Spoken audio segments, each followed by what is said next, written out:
कोपर्डी दुर्घटनेतील पीडितेच्या बहिणीच्या लग्नाला फडणवीसांची उपस्थिती। फडणवीसांनी पीडितेच्या बहिणीच्या लग्नाची जबाबदारी घेतली होती। भाजप नेते प्रवीण दरेकरांनी एक्स पोस्ट करत माहिती दिली।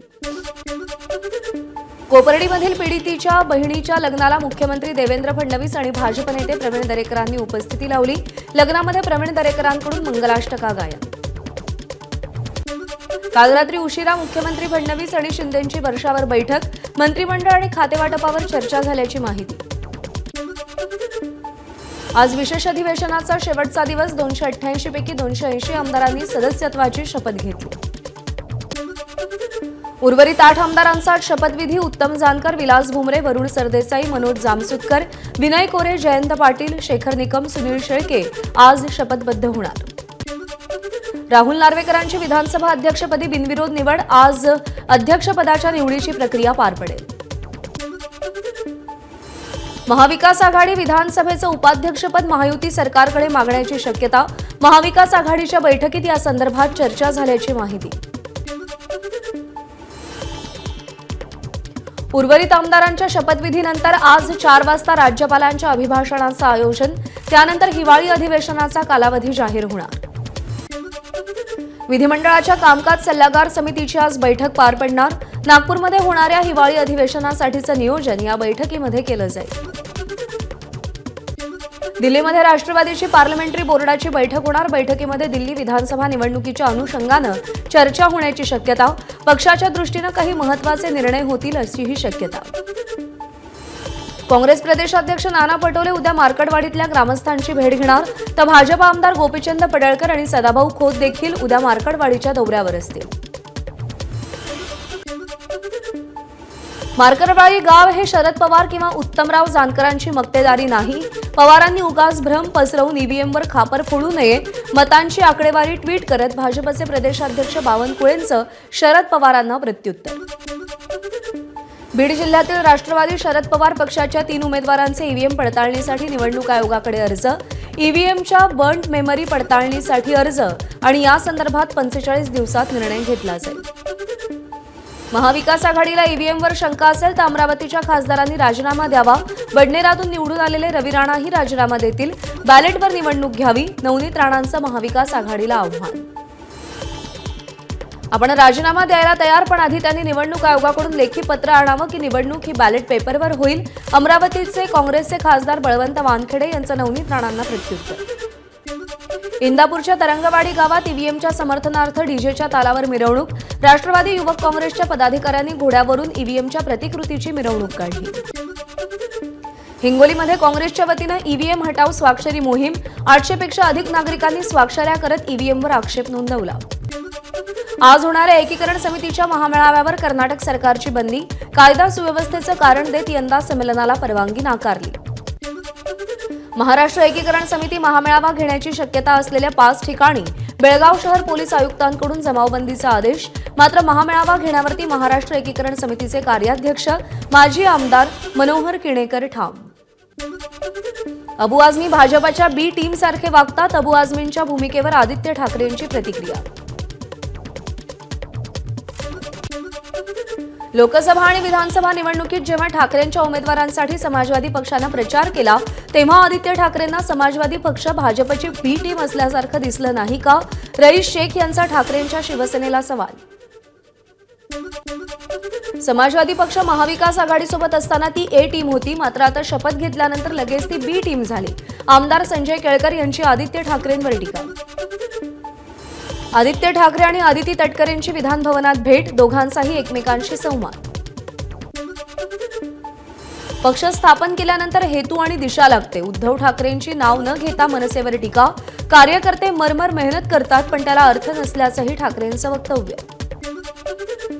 राज ठाकरेंची विधानसभा निवडणुकीत हवा गेली। केंद्रीय मंत्री रामदास आठवलेंनी राज ठाकरेंची फिरकी घेतली, तर महायुतीमध्ये आपण असताना राज ठाकरेंची गरजच काय? आठवलेंचा सवाल।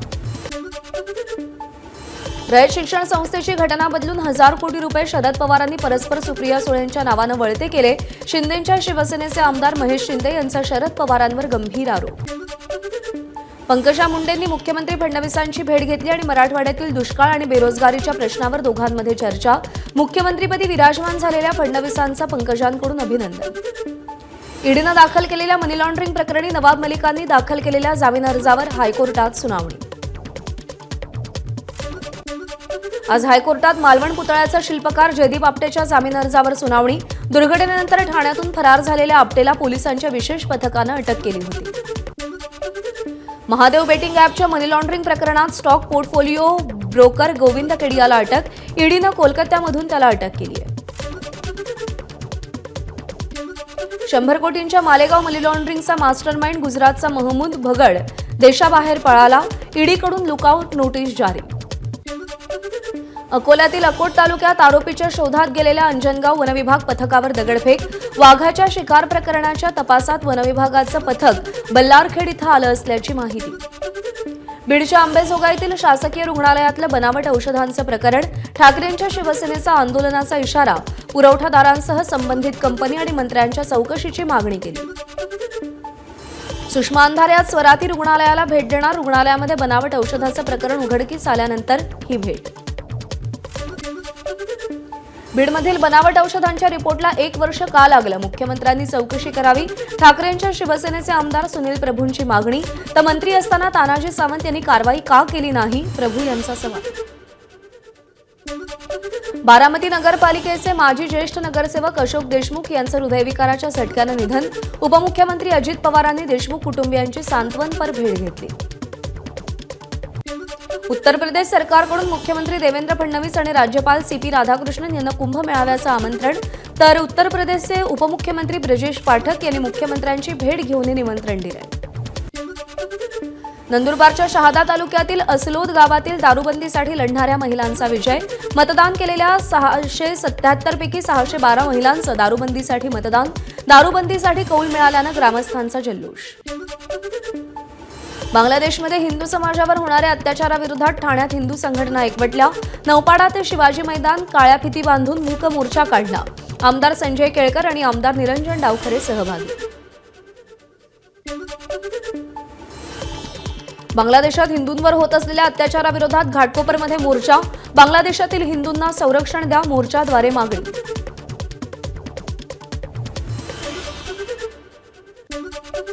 रायगडच्या पेण तालुक्यातील काराव ग्रामस्थांचं SW कंपनी विरोधात आंदोलन. स्थानिक मुलांना या कंपनीमध्ये नोकऱ्या मिळत नसल्यानं आंदोलन.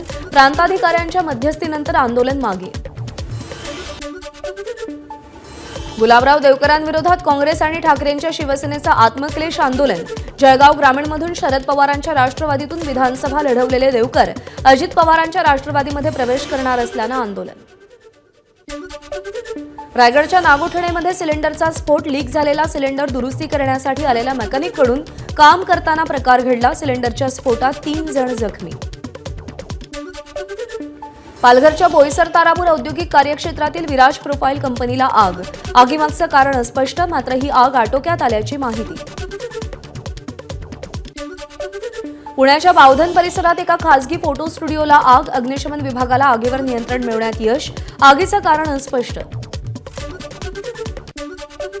जळगावच्या मंगरुळपीरमध्ये अनैतिक संबंधात अडसर ठरत असलेल्या पतीची पत्नीकडून प्रियकराच्या साथीनं हत्या. CCTVच्या सहाय्यानं हत्येचा उलगडा. पोलिसांकडून दोन्ही आरोपींना अटक. अहिल्यानगरमधील माजी नगरसेवक निखिल वारेंनी महिला सुरक्षेसाठी मोबाईल ॲपची निर्मिती केली.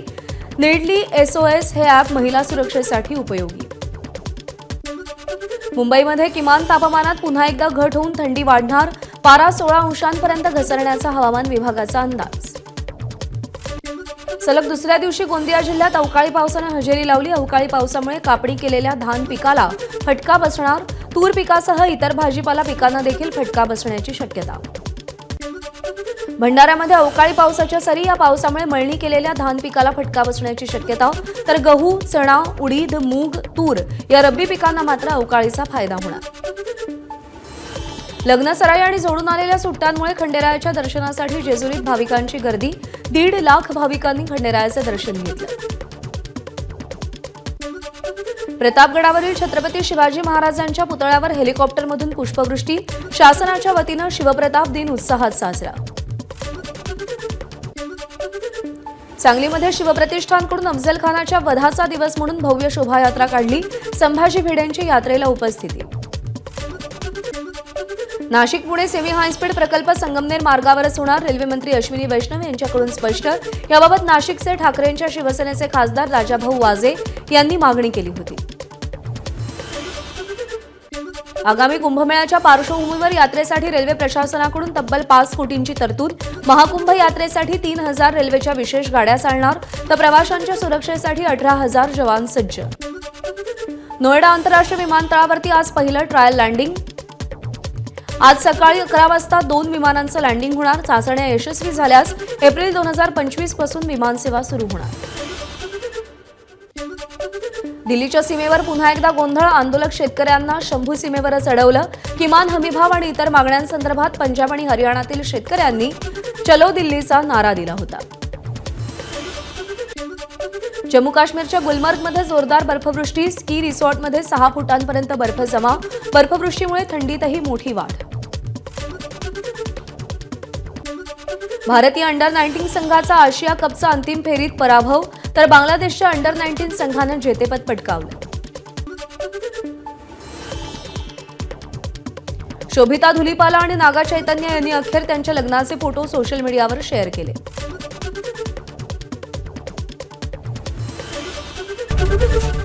एबीपी माझा, उघडा डोळे बघा नीट.